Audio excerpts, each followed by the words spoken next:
Hi, my name is Francisco, and this is my final presentation and proposal for my thesis project.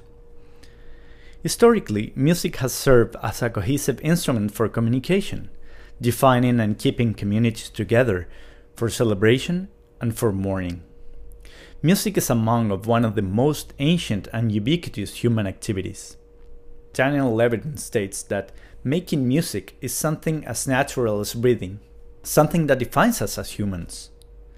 However, he also states that at some point in human history, humans were divided into two different classes: the ones that listen to music and the ones who perform music.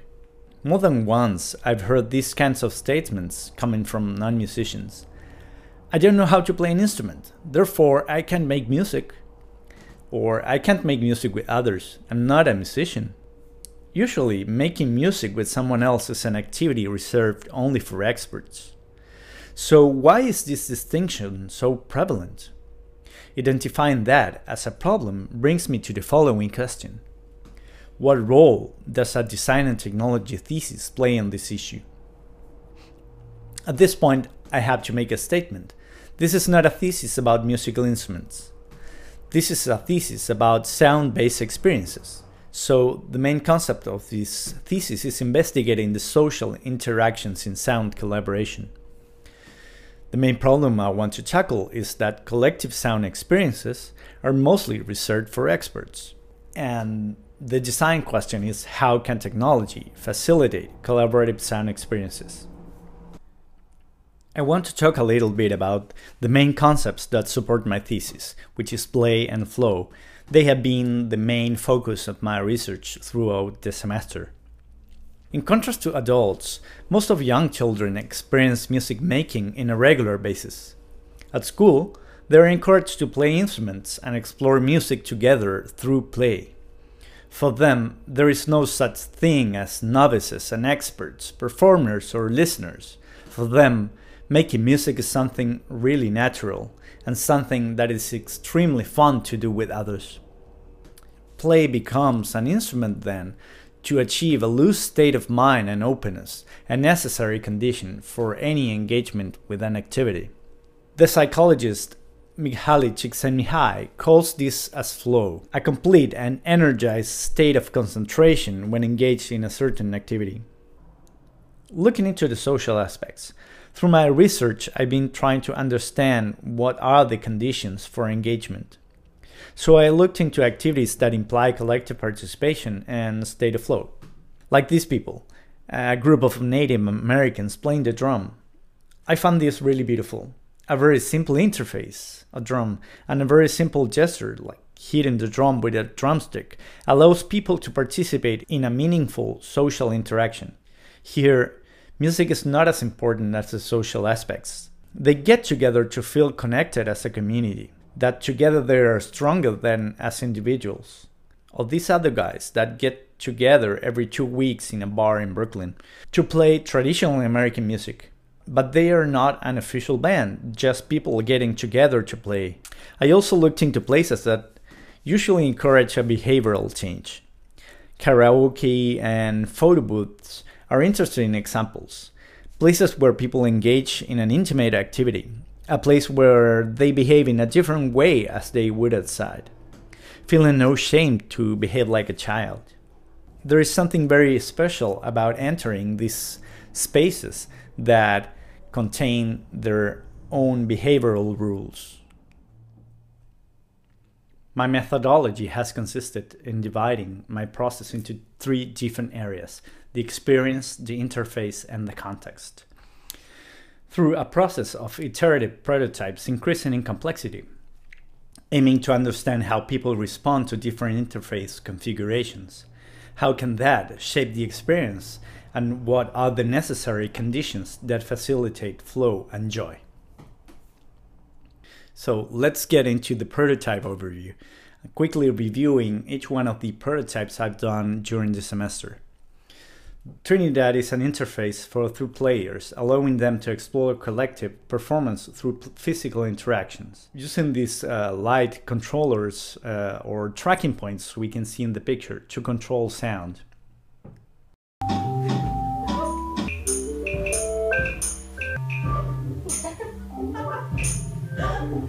Let's all play the drums. What? No way. Get out of my way. Faster. Okay, stop.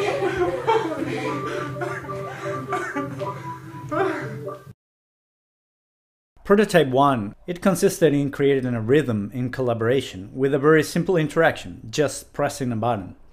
As simple as it seems, here the basic principles of collaborations were present, participants in a state of flow communicating to coordinate their movements.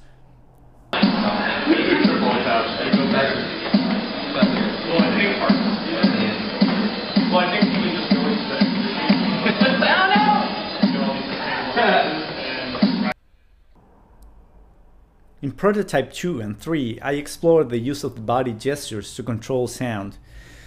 Creating an invisible cloud of sounds around the user's body, they could interact with this virtual space. I hear noises. Should I be hearing noises?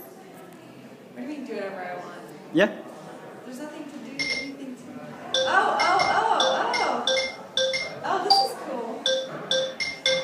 Is it going to detect my...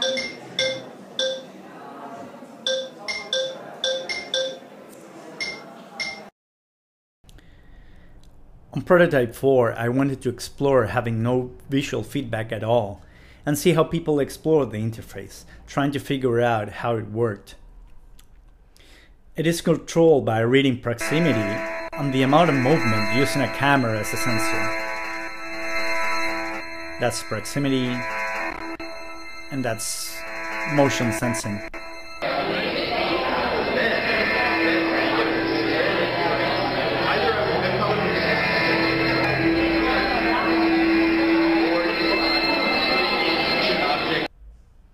On Prototype 5 and 6, I explored the use of tangible objects as controllers.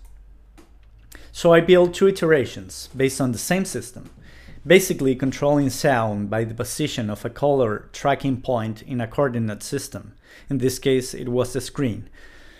Pyramid, we can see on the left, is a one-player controller, and Pendulum is a two-player controller that needs a lot of collaboration to work.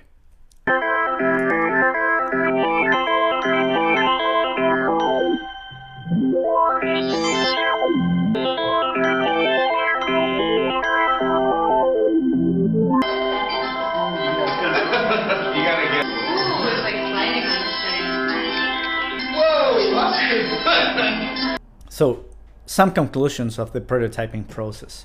I observed the engagement in all the experiences regardless of the increasing complexity. As this project deals with novices or people with no previous musical experience, it is important to have the sense of control.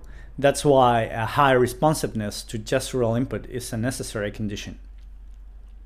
Interaction with tangibles resulted appealing and challenging, and where flow was more easily observed. So let's get into the proposal. The main design questions are how to engage novices in a collaborative sound experiences, and how can a structured system facilitate engagement and foster collaborative musical expression. But what kind of system? One that allows individual and collective exploration and allows also emergent play.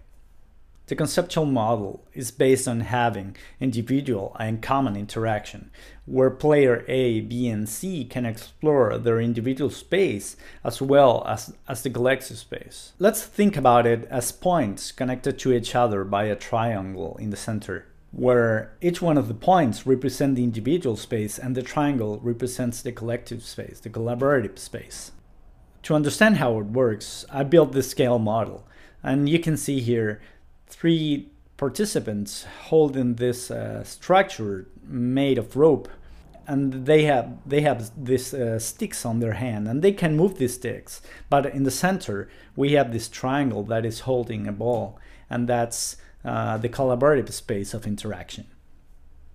But let's take the same principle into a different scale.